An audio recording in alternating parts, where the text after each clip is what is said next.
Call me, Texas, Ranger. I'm a Ranger.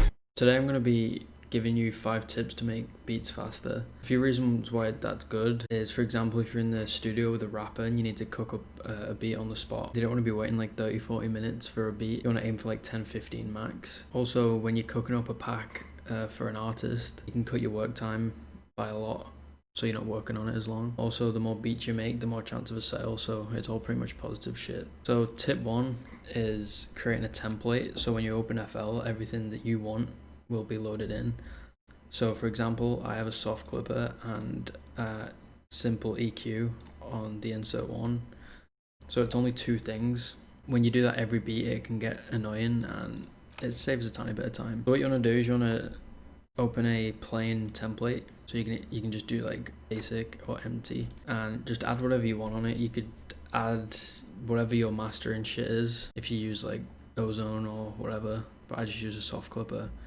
And I just add an EQ on here because I always put my melody in the insert one slot, so it just saves a tiny bit of time, and it is really annoying doing that every beat. And if I don't want it or I need to change it, I can just change it, but at least it's just already loaded in. So once you've like done everything that you'd want when you open FL, what you want to do is you want to just file, save as, then you just want to find your FL Studio folder here. Then you want to go into data, templates, and then you can put it in any of those. I just have mine in advanced. And you want to right click, make folder, and then just save the FLP into that folder. Then when you go into wherever you've saved it in templates, it should be at the bottom. And that's it. That's really simple. It takes like 5 minutes to do, but it does actually come in handy, especially if for someone who has like quite a big master chain. It just saves time. Okay, tip number 2 is shortcuts. Now, I don't know every shortcut. I'm not like fucking Nick Mirror who knows every single one, but I know a few that help speed up the process. The first one is Ctrl B. So let's say you've drawn a pan, and obviously you need to like duplicate it. If you just press Ctrl B, it'll just copy and paste. It's kind of just copy and paste really, but if you used to like actually Ctrl C, Ctrl V, you then have to like move over. And sometimes it doesn't lock into position properly, but Ctrl B just moves it straight over. Ctrl A highlights everything, so you don't have to like drag every time. If you want to highlight everything to like copy it or Ctrl B it, just Ctrl A. Also, if you hold Ctrl and scroll in and out, everyone knows this one, but it just helps if you need to like change a note instead of like coming to the top and doing it by the mouse. And it's the same in the playlist as well. Hold Ctrl and scroll in and out. You can like just move around the playlist really fast. The next one is for hi-hats. So if you want to add like hi-hat rolls, so if you just highlight one of the notes, so Control hold left click to highlight it. If you press Control U, it brings up the chopper, and if you drag this knob about, it'll change how many rolls it does. That comes in handy when you want to do hi-hats quick. The next one is quantizing with Alt Q. So let's say if you actually played piano notes or the 808 with a MIDI keyboard or whatever, and some of the notes are off. So let's just like move this here and then like this one here. If you press Alt Q, it'll snap it so it's in time. That just helps, especially if you've just like played out like a whole melody. If you just Alt Q, it'll just put everything into place. The next thing, putting like all your sounds into the mixer. Most people know this, but if you just hold at the top and drag down while holding down left click, if you press Control C to copy, and if you come to wherever you want it and you press Control Shift L, it'll paste them all into your mixer. So you're not like individually doing it one by one.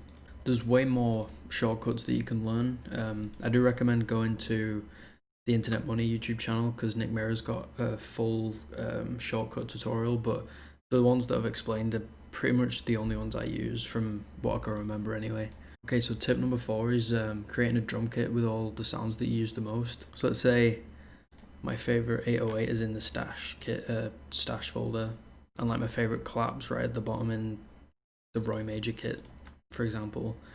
You're like scrolling up trying to find it, and if you've got like a shitload of kits, see, I don't have that many drum kits anymore because I deleted a lot, but if you've got loads, you're trying to scroll down trying to find the name, it's much easier to just figure out all the sounds that you like to use the most, all your favorite sounds, and just putting them into a drum kit. So they're all just in one place. Like both drum kits that I have on BeatStars, which are free by the way, I'll put the link in the description. They're just all the sounds that I'm currently using a lot, and it does change quite often, but it just means everything's in one place. So to actually create a drum kit, if you didn't know how to, you just create a folder wherever you want. I just have a folder called drum kits. If you don't have any drum kits and then like you're brand new or something, just create a folder called drum kits or whatever you want.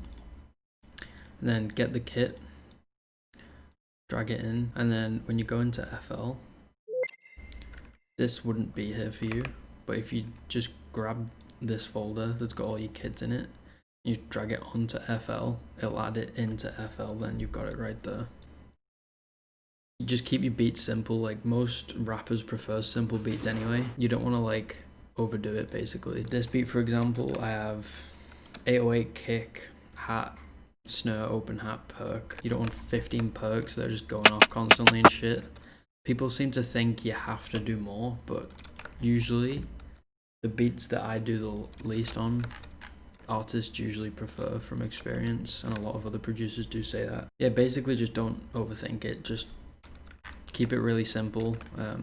Go listen to like most big like rap songs, like Ransom by Lil Tech has got like 8 sounds, because when rappers are trying to rap over a beat, if there's like 4 different perks and like crazy hat rolls and shit, it's hard for them to like catch a good flow on it. I personally think you should just keep your beats simple. Obviously if you're making beats just for the beat, then obviously like go crazy, but if you're making beats for rappers to rap on, just keep them simple. If anything, that's a good thing, because that means you can make them quicker and you can make more of them as well. Also, I guess final tip that I just thought of, there's nothing wrong with using loops. Using loops means 2 people are getting exposure and possibly money if you get a placement with the beat. There's no negatives on using a loop. I use loops quite a lot because I'm sending packs to artists quite often, so I just want to be able to make 10 beats in like a day, like really like as quick as I can, so I can move on to the next one. You know, I'm making a pack of beats for an artist and then I want to upload some other beats onto BeatStars and my YouTube channel and shit. I do use loops a lot when I'm sending to artists and stuff. And like I said, let's say I got a placement, like a big placement with this beat. We're both getting exposure and we're both getting money, so it's a win-win. Easier for me to make beats, both getting exposure, both getting money. There's no issues with using loops. People who say like you're not a real producer for using loops is like actually retarded. Like that's such a dumb way to think. Definitely learn to make melodies, because I'm sure there's going to be times where you can't find a loop for an artist that they like. It's not really a good idea to just learn to use loops only. Yeah, that's pretty much it.